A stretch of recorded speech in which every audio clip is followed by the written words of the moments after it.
திமுகவில் இணையும் விஜயின் அப்பா அதிர்ச்சியில் உறைந்த விஜய். என்ன நடந்தது? அதாவது அனைத்து கட்சிகளும் தேர்தல் வேலைகளில் மும்முரமாக இருக்கும் நிலையில் சர்ச்சைகளுடனும் உட்கட்சி பூசலால் கட்சி நிர்வாகிகளிடம் போராடி கொண்டிருக்கிறது தாவேக.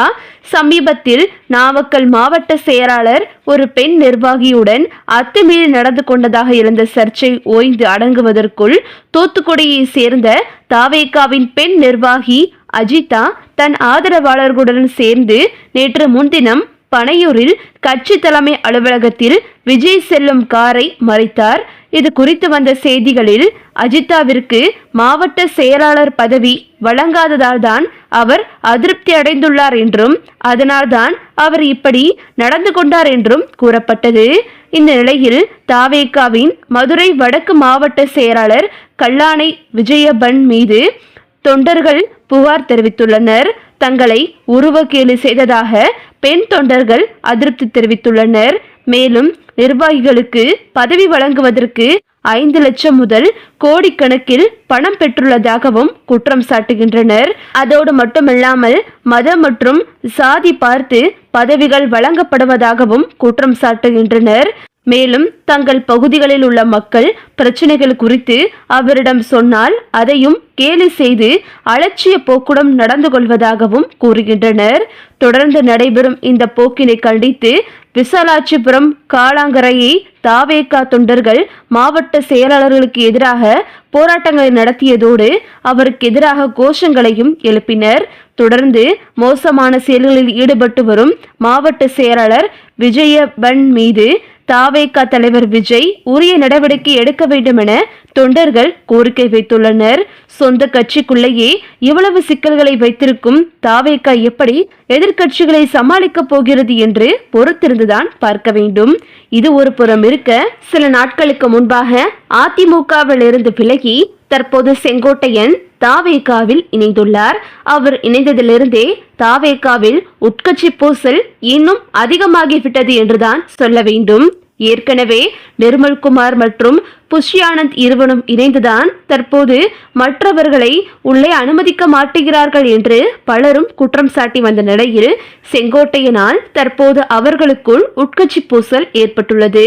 செங்கோட்டையன் பேச்சிற்கும் அவருக்கும் தான் தற்போது விஜய் முக்கியத்துவம் கொடுத்து வருவதாகவும் புஷி ஆனந்திற்கு தற்போது எந்த ஒரு மரியாதையும் கட்சியில் கொடுக்கவில்லை என்று தகவல்கள் வெளிவந்துள்ளது. இதனால் புஷி ஆனந்த் மற்றும் செங்கோட்டையனுக்கும் இடையே வாக்குவாதம் மற்றும் மோதல் வெடித்துள்ளதாகவும் சொல்லப்படுகிறது. அவர்களுக்குள் பனிப்போர் நிலவுவது தற்போது வெளிப்படையாகவே தெரிய வந்துள்ளது. இப்படியாக கட்சிக்குள் உட்கட்சி பூசல் பல வகையில் நிலவி வருகிறது. இது போக கரூர் விவகாரம் என்று பல சிக்கலுக்குள் சிக்கிவிட்டார் விஜய். மேலும் தற்போது தாவேகாவிலிருந்து பலரும் தாவேகாவில் தங்களுக்கு எந்த ஒரு மரியாதையும் பதவியும் வழங்கப்படவில்லை என்று திமுகவில் கிட்டத்தட்ட ஆயிரக்கணக்கானோர் இணைந்துவிட்டனர். இந்த நிலையில் குறிப்பான சம்பவமாக நாம் எடுத்துக்கொண்டு பார்த்தால் ஆரம்பத்தில் திமுக ஆதரவாளராக இருந்து பின்னர் விஜயின் அரசியல் வருகையை வரவேற்று தன் நெஞ்சில் அவரது உருவப்படத்தை பச்சை குத்தி கொள்ளும் அளவிற்கு தீவிர தொண்டராக இருந்தார் நடிகர் தாடி பாலாஜி. இருப்பினும் தாவேகா கட்சியில் தனக்கு உரிய மரியாதை கிடைக்கவில்லை என்றும் விஜயை சந்திக்க பலமுறை முயற்சி செய்தும் அங்கிருந்த 2ஆம் கட்ட நிர்வாகிகள் தன்னை அனுமதிக்கவில்லை என்றும் அவர் வருத்தம் தெரிவித்துள்ளார். விஜயின் தந்தை எஸ்.ஏ. சந்திரசேகர் அவர்களுக்கே தன் மகனை பார்க்க முடியாத நிலை இருக்கும்போது தான் எவ்வளவு முயற்சி செய்தும் பலனில்லை என்பதை உணர்ந்து அந்த முயற்சியை கைவிட்டதாக பாலாஜி கூறியுள்ளார். இப்படியாக தற்போது விஜய் கட்சியில் அடுத்தடுத்து பலரும் வேறு கட்சிக்கு தாவி கொண்டு வருகின்றனர். இது ஒரு புறம் இருக்க, விஜய்க்கு மிகவும் நெருங்கியவராக இருக்கும் செல்வகுமார் திமுகவில் இணைந்து விஜய்க்கு அதிர்ச்சியை கொடுத்தார். அதாவது விஜயின் முன்னாள் மேலாளரும் கலப்பை மக்கள் இயக்கத்தின் தலைவருமான PD செல்வகுமார் தமிழ்நாடு முதலமைச்சர் மு.க. ஸ்டாலின் முன்னிலையில் அதிகாரப்பூர்வமாக திமுகவில் இணைந்தார். சுமார் 27 ஆண்டுகள் விஜயுடன் பணியாற்றிய இவர் சமீப காலமாக விஜயை பற்றி விமர்சனங்களை முன்வைத்து பேசி வந்தார். விஜயின் வெற்றிக்கு பின்னால் தனது உழைப்பும் பங்கும் இருப்பதாக அவர் குறிப்பிட்டிருந்தார். இந்த சூழலில் அவர் தனது கலப்பை மக்கள் இயக்கத்தையும் திமுகவில் இணைத்துக் கொண்டார். திமுகவில் இணைந்த பிறகு பேசிய PD செல்வகுமார் தனது முடிவிற்கான காரணத்தை தெரிவித்தார். தான் விஜய்க்கு நீண்ட காலமாக உடனிருந்திருக்கிறேன். மேலும் புதிதாக தமிழக வெற்றி கழகத்திற்கு வந்தவர்கள் தங்கள் பங்களிப்பை ஏற்கவில்லை என்றும் அங்கீகாரம் அளிக்கவில்லை என்றும் வேதனை தெரிவித்துள்ளார். தாவேகாவில் ஆரம்ப கால ரசிகர்களுக்கு உரிய முக்கியத்துவம் இல்லை என்றும் அவர் குற்றம் சாட்டினார். இப்படியாக தற்போது விஜய்க்கு அடுத்து இருக்கும் 2ஆம் கட்ட தலைவர்களான அந்த புஷி ஆனந்த் மற்றும் நிர்மல்குமார் ஆகியோர் இன்னும் ஒரு சில பேர் உட்பட விஜய்க்கு முன்னால் இருந்து கொண்டு பல வேலைகள் செய்து வருவதாகவும் சொல்லப்பட்டது. ஏன் உதாரணமாக விஜயின் தந்தை S.A. சந்திரசேகர் கூட புஷி ஆனந்த் இருவருக்கும் இடையே மோதல் போக்கு இருந்து வந்ததும் குறிப்பிடத்தக்கது. விஜய்க்கும் தற்போது அவரது தந்தைக்கும் மோதல் ஏற்பட்டுள்ளதாகவும் சொல்லப்படுகிறது.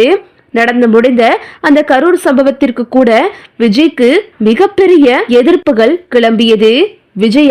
விஜய் கைது செய்யும் அளவிற்கு கூட நிலைமை வந்துவிட்டது. ஆனால் S.A. சந்திரசேகர் விஜயிடம் நான் ஸ்டாலினிடம் போய் பேசுகிறேன் என்று கூறியதாகவும் அதற்கு விஜயோ எதுவும் பேச வேண்டாம் என்று தன்னுடைய தந்தையை தடுத்ததாகவும் தகவல்கள் வெளிவந்துள்ளது. இதனால் விஜய் மற்றும் அவரது தந்தைக்கும் இடையே மோதல் போக்கு வெடித்ததாகவும் தகவல்கள் வெளிவந்துள்ளது. தன்னுடைய மகனை பார்ப்பதற்கு கூட அவருடைய தந்தை S.A. சந்திரசேகருக்கு அனுமதி மறுக்கப்படுகிறது என்று தாடி பாலாஜியே கூறியிருக்கிறார். இது ஒரு புறம் இருக்க விஜயின் அப்பாவிற்கும் தற்போது புஷி ஆனந்தான 2ஆம் கட்ட தலைவருக்கும் இடையே மோதல் போக்கு மேலும் அதிகரித்துள்ளது. இதை பற்றி விஜயின் தந்தை விஜயிடம் கூறியதாகவும் ஆனால் விஜய் இதுக்கு எந்த ஒரு முடிவும் கொடுக்காமல் செவி சாய்க்காமல் இருந்து வந்ததாகவும் கூறப்படுகிறது. இதனால் விஜயின் தந்தை S.A. சந்திரசேகர் தற்போது ஒரு முக்கிய முடிவை எடுத்துள்ளார். அவர் ஒரு தீவிர திமுக தொண்டர் என்றே சொல்லலாம். அவருக்கு திமுக தான் மிகவும் பிடிக்கும். தன்னுடைய மகன் கட்சி ஆரம்பித்ததால் தான் அவர் திமுகவிற்கு எதிராக இருக்கிறார் என்று நினைத்து கொண்டோம். இந்த நிலையில் விஜயின் அப்பாவிற்கும் விஜய்க்கும் இடையே மோதல் போக்கு ஏற்பட்டதாலும் இதுபோக தற்போது அந்த 2ஆம் கட்ட தலைவர்களுக்கும் S.A. சந்திரசேகருக்கும் இடையே மோதல் போக்கு மேலும் அதிகரித்ததால் தற்போது விஜயின் அப்பா ஒரு முக்கிய முடிவை எடுத்துள்ளதாகவும் சொல்லப்படுகிறது. அதாவது அவர் திமுகவில் இணைய இருப்பதாக தகவல்கள் வெளிவந்துள்ளது. இது தொடர்பாக முதல்வர் ஸ்டாலினை தொடர்பு கொண்டு பேச்சுவார்த்தை நடத்தியதாகவும் திமுக வட்டாரத்திலிருந்து தகவல்கள் வெளிவந்துள்ளது. விஜயின் தந்தையே இப்படி விஜய் எதிரியாக நினைக்கும் திமுகவில் இணைவது தற்போது அரசியலில் மிகவும் பரபரப்பாக பேசும் பொருளாக மாறியிருக்கிறது. அப்படி அவர் திமுகவில் இணைந்தால் தற்போது விஜயின் மனநிலை எப்படி இருக்கும் என்று பலரும் பேசி வருகின்றனர். இது அரசியல் நிகழ்வுகளில் மிகவும் பெரியதாக ஒன்றாக பார்க்கப்படுகிறது. மேலும் இன்னும் கூடிய விரைவில் தற்போது அவர் திமுகவில் இணைந்து விஜய்க்கு மிகப்பெரிய அதிர்ச்சியை கொடுக்க போகிறார் என்று பலரும் கூறி வருகின்றனர். ஓகே விவோஸ், இந்த வீடியோ உங்களுக்கு பிடிச்சிருந்தா லைக் பண்ணுங்க, ஷேர் பண்ணுங்க, மறக்காம நம்ம சேனலை சப்ஸ்கிரைப் பண்ணிக்கோங்க. தேங்க்ஸ் ஃபார் வாட்சிங்.